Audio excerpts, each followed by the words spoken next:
আপনারা জানেন যে বাচ্চাদের প্রতি বছর একই প্রতিষ্ঠানে পড়াশোনা করে তারা ফাইনাল পরীক্ষায় উত্তীর্ণ হওয়ার পর পরবর্তী ক্লাসে আবার ভর্তি হতে হয় এবং সেই ভর্তি ফিটা অনেক বেশি। আপনারা জানেন যে বাংলাদেশের অধিকাংশ মানুষ হচ্ছে মধ্যবিত্ত বা নিম্ন মধ্যবিত্ত, আর আমরা এই প্রতি বছর বাচ্চাকে ভর্তি করতে যাইয়া আর একবার খয়রাতি হই, মানে আমরা আরও রাস্তার ফকির হয়ে যাই। আর বাচ্চার পিছনে আমরা কেন টাকা খরচ করি? কারণ বাচ্চা হচ্ছে আমাদের একটা আবেগের জায়গা। আপনি দেখবেন যারা নিম্নবিত্ত মধ্যবিত্ত নিম্ন মধ্যবিত্ত, আমরা একটা ভালো শার্ট কিনে না, ভালো একটা প্যান্ট কিনে না, পরতে পারি না, কাপড় খুলে যায়, কিন্তু তারপরও আমরা আমার বাচ্চার ড্রেসটা খুব সুন্দরভাবে কিনি। কারণ কি? ওটা আমার আবেগের জায়গা। আপনি দেখেন, আপনি দুপুরে একবেলা খান নাই, রাস্তায় বের হয়েছেন, আপনার বাচ্চা যদি ফোন করে যে বাবা টাকা লাগবে, আপনি কিন্তু ওটা দিবেন। প্রয়োজনে আরো যদি 2 দিন না খাওয়া থাকবেন, বাচ্চা টাকাটা দিবেন না?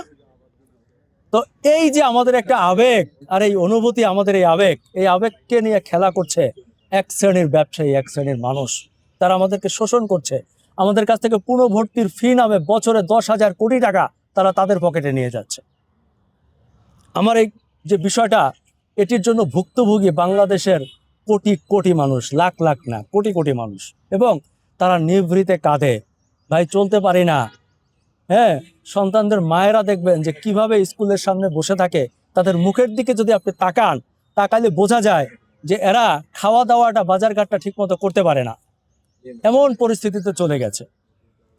এই যে চলে গেছে, এটার মূল কারণ হচ্ছে যে পুনর্ভর্তি ফি, যে 10,000 কোটি টাকা, এটা একটা গলার বোঝা। শুধু এখানেই না, আরো সমস্যা আছে। যেমন দেখবেন অনেক মায়েরা আমাকে বলে যে ভাই, আমার বাচ্চাটা এই স্কুলেই টিউশন পড়াইতে হয়, অমুক স্যারের কাছেই পড়াইতে হয়, তা না হলে সে ফাইনাল পরীক্ষার মার্কস কম পায়। এরপরে আমার বাচ্চাটা ভর্তি করাবো, তার রিলেশন ফি, বিল্ডিং ফি, অমুক ফি, তমুক ফি, এরকম হাজারো ফি দিতে হয়। মোট কথা হচ্ছে কি, একটা পরিবার একেবারে নিঃশেষ হয়ে যায় এই বাচ্চাদের পড়ালেখা করাইতে গিয়া।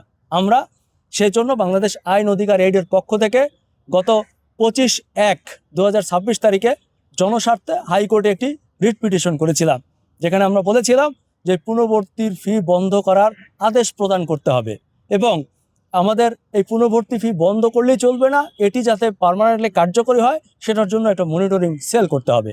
সেখানে আমরা এই রিটে বিবাদী করেছিলাম শিক্ষা মন্ত্রণালয়ের সচিব, সহকারী সচিব, উপসচিব, প্রাথমিক ও গণশিক্ষা মন্ত্রণালয় এবং মাধ্যমিক ও উচ্চ মাধ্যমিক শিক্ষা বোর্ডের পরিচালক যারা আছেন সবাইকে। এবং এটি আমরা বিভিন্ন জায়গায় আলাপ আলোচনা করেছিলাম। আপনারা যারা সাংবাদিক ছিলেন, আপনারা আমাদের পাশে দাঁড়িয়েছিলেন, আপনারা কথা বলেছেন, এবং সবাই যার যার অবস্থান থেকে প্রতিবাদ করেছিলেন। বাংলাদেশের বিভিন্ন জায়গায় বিভিন্ন সেমিনারও হয়েছে এই বিষয়টি নিয়ে, যার ফলে এটি সরকারের দৃষ্টিগোচর হয়েছে, এবং সরকার আমাদের রিটের শুনানি যখন চলছিল তার আগেই, অর্থাৎ একটি প্রজ্ঞাপন দিয়েছে, যেটি আমরা গতকালকে হাতে পেয়েছি। আজকে সেটি ডিক্লেয়ার করার জন্য আমরা কোর্টে এসেছি। আমরা কোর্টকেও জানিয়েছি যে আমরা রিটে যা চেয়েছিলাম সেটি সরকার আমাদের অলরেডি ডিক্লেয়ার করেছে। অর্থাৎ সরকার বলেছে যে এখন থেকে কোনো পুনর্ভর্তি ফি নেওয়া যাবে না। সরকার এই রিটে আরও বলেছে, এই বিজ্ঞপ্তিতে প্রজ্ঞাপনে আরও বলেছে যে কোনো অজুহাতে কিংবা নামে বেনামে অন্য কোনো নামেও পুনর্ভর্তি ফি নেওয়া যাবে না, সেটি স্পষ্ট করেছে। শুধু এখানেই থেমে থাকেনি, সরকার আরও কঠোর নির্দেশনা দিয়েছে।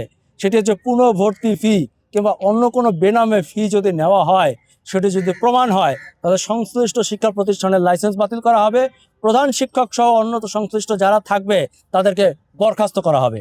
আমরা এই রায়ে খুবই খুশি। আমি দেশবাসীর প্রতি কৃতজ্ঞতা জানাই। আমরা রিট করার পর থেকে আপনারা সবাই আমাদের সাথে ছিলেন, সবাই আমাদের জন্য দোয়া করেছেন, এবং আপনাদের দোয়ায় ইনশাল্লাহ আমরা এটি বাংলাদেশে বাস্তবায়ন করব। আপনারা সবাই সাথে থাকবেন। শিক্ষা সরকারি এবং বেসরকারি উভয় শিক্ষা প্রতিষ্ঠানে জি জি, উভয় শিক্ষা প্রতিষ্ঠানে সেটি আমাদের যে পেপারস আছে এখানে উল্লেখ করা আছে।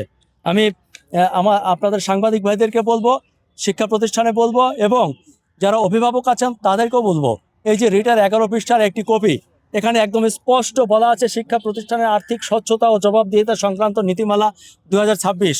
এই কপিটি আপনারা সবাই কালেক্ট করবেন, কারণ এই এই কপিটি কিন্তু প্রত্যেকটা শিক্ষা প্রতিষ্ঠানে আছে, কিন্তু থাকবে না। আগামী 2-1 মাসের মধ্যে শিক্ষা প্রতিষ্ঠান এই কাগজটা আর খুঁজে পাবে না। আপনারা যাবেন, বলবে হারায় গেছে। হ্যাঁ, তো এই কারণে আপনারা বলছি যে অভিভাবক যারা আছেন তারা এটি সংগ্রহ করে রাখবেন, এবং যখনই অবৈধভাবে কেউ কোনো ফি নিবে তখন এটি দেখাবেন, প্রতিবাদ করবেন। কারণ আমরা জানেন যে